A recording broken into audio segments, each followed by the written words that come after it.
There is no doubt that we can all agree that the so-called spiritual path is one of stages, each stage being marked by a disintegration and a coming together in a new way. But this can also be described in alchemical terms, knowing that generally alchemy is the process of changing base metal into gold through varying stages of burnings, purifications, or spoken of in spiritual terms, a being laden down with conditioning and karma, going through a process of purification, burnings, to arrive at a state of Satchitananda, integration, existence, knowledge and bliss, the divine life, Satori, whatever name we like to describe it. But as was said the other day, the Sufi stories are holographic in nature. They're a whole that contains a part or parts, and a parts that contain the whole. So, as was the other day, let's see what this Sufi story does for us to perhaps encapsulate a stage of this spiritual journey and a reminder.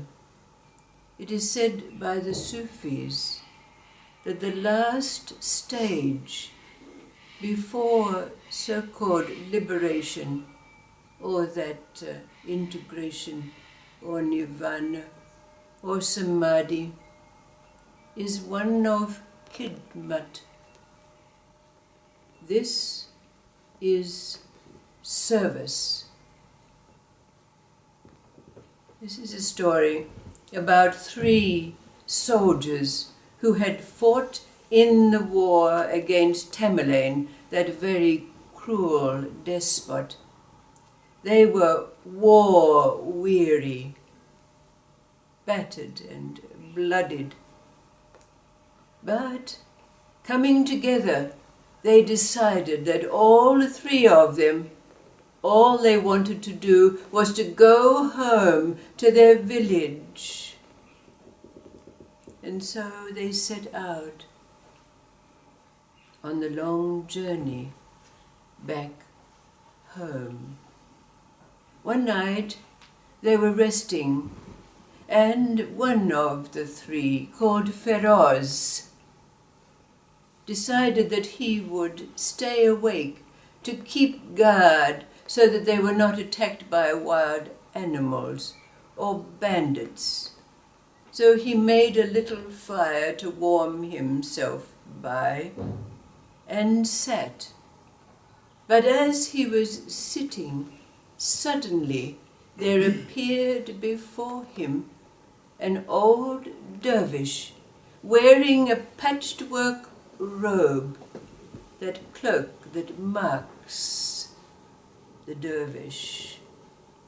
And after pleasantries, the dervish asked could he share the fire, which of course Feroz agreed to. And as they were sitting conversing, the dervish asked Feroz what was happening for him and his companions, and he described the war, and that they were all war-weary and were only longing to go home, but they were very sad because even after waging war, they had nothing, no wealth, nothing to bring home. And the old dervish said, wait. And taking out of the bag, the knapsack that he had, he took out a shawl. And he said to Feroz, put this shawl around your shoulders and it will fulfill any wish that you may have.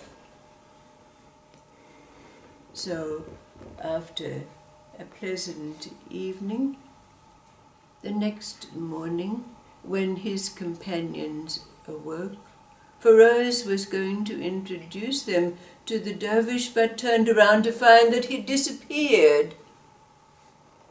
But there he had the shawl, and he spoke to his companions about it, and they laughed at him. But he put that shawl around his shoulders, and he asked for gold. And while their little kettle was boiling, to all three, the great surprise, they heard a tinkle, tinkle, and there beside them was a pile of gold. Now they were delighted, and his companion said, "Please, make gold for us." So he did, and they were rich. And suddenly they no longer had the desire to go home. They wanted to enjoy what it was that they had. So they went off to lead the good life. They dressed in fine clothes, they ate delicious food, and caroused in the towns that they came to. But after a while, they got very tired of this indulgent, hedonistic life, and so it was decided that they would wish for a castle where they could settle down with their wealth. And so Feroz, with his shawl, wished for a castle, and sure enough it appeared, with all the accoutrements that a palace would have. And again they settled into the good life, an abundance of everything. But they were soon dissatisfied with this. So, taking with them a great quantity of jewels and other precious things, they set out on the road again, and soon found themselves in a neighboring kingdom, where very soon messengers saw them and their wealth and took them to the king. They were greeted, and of course the king was delighted with the gifts of jewels that they brought. But it so happened that the daughter of this king had seen these three men riding up in their finery, and wondered what they were about. Perhaps one of them would make a suitable husband for her. So while the king was entertaining them, the princess, behind her screen, as was the custom, saw and heard all that was going on. She sent a messenger to ask of them from where did their wealth arrive. And Feroz, remembering what the dervish said, because the dervish had warned him, "Do not tell of the power of this shawl to a woman." But Feroz was pressed by the messenger, and finally admitted that their wealth was derived from his ability to produce from the wearing of his shawl anything that was desired. But this princess was covetous. She wanted this, and so she plotted, and she had made a shawl which was identical to that owned by Feroz. And so one night, when they were sleeping, the shawl was exchanged. Now the time with the king came to an end, and Feroz and his companions left the palace.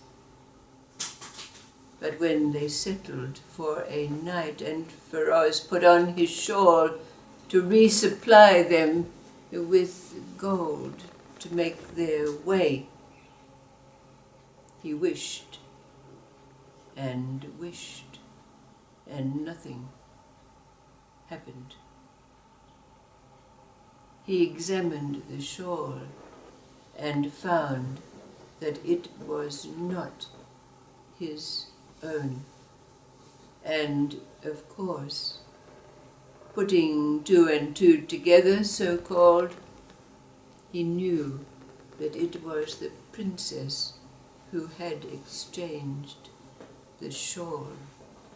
So the three of them plotted how they could get the shawl back. But as they were doing so, the dervish appeared again and asked Feroz, "How is it with you?" And he described how he had perhaps unwittingly divulged what the dervish had told him not to speak of, and that the shawl had been stolen. The dervish said, "Surely, if you try to return your shawl, the guards of the princess will behead you. Here, take this," and taking out of his knapsack a trumpet, he said to Feroz, "Blow one note on this trumpet, and you will be surprised at what appears." And so the dervish again disappeared, and Feroz blew on the trumpet, and immediately a great barrage of soldiers on horseback appeared, certainly enough to put siege to the king's palace.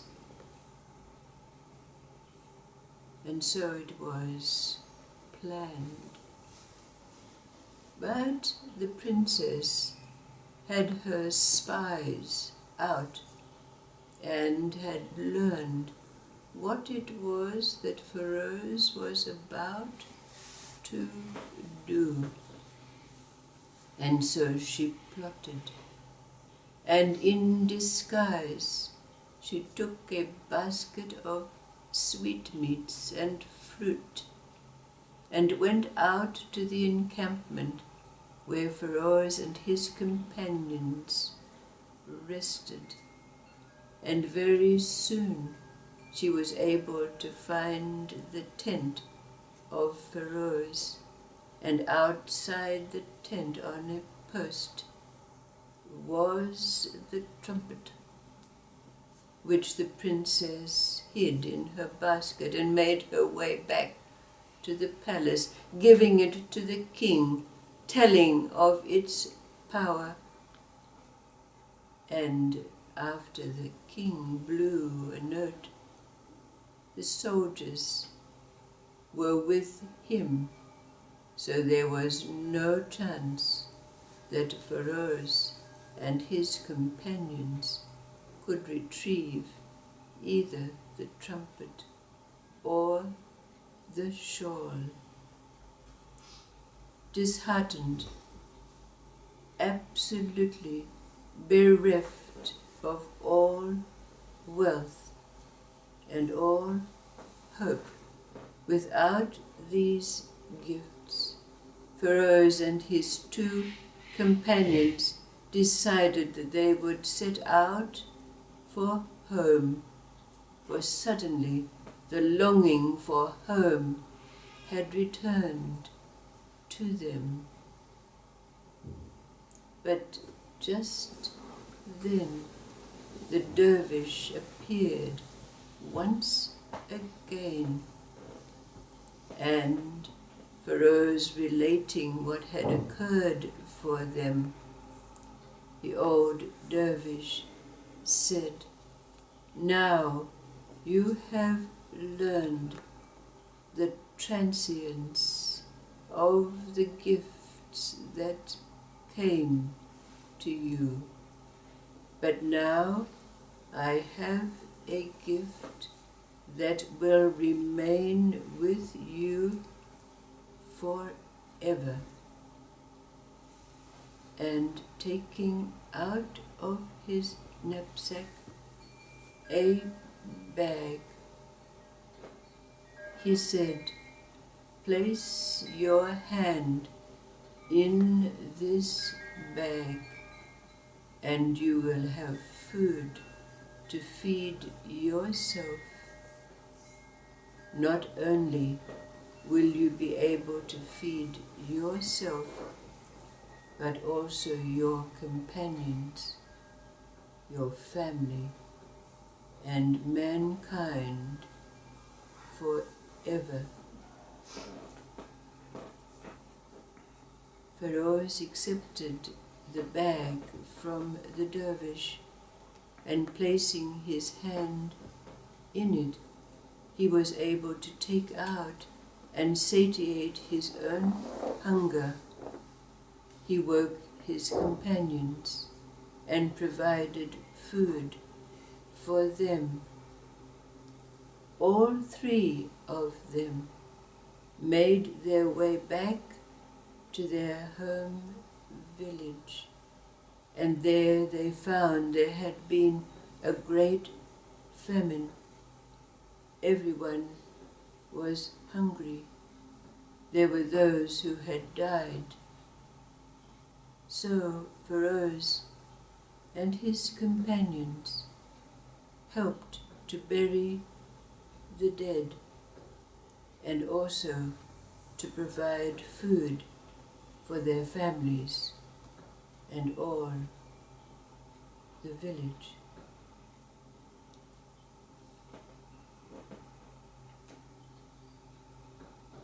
Sufi stories, the whole that contains the part, and the part that contains the whole. What memory, what reminder of the stage of the spiritual path that you've traversed does this story evoke for you? Remembering that the last stage before the end of the so-called journey, culminating in Satchitananda, the divine life, integration, Satori, Samadhi, is khidmat, service. What part of the journey, your journey, does this story remind you of?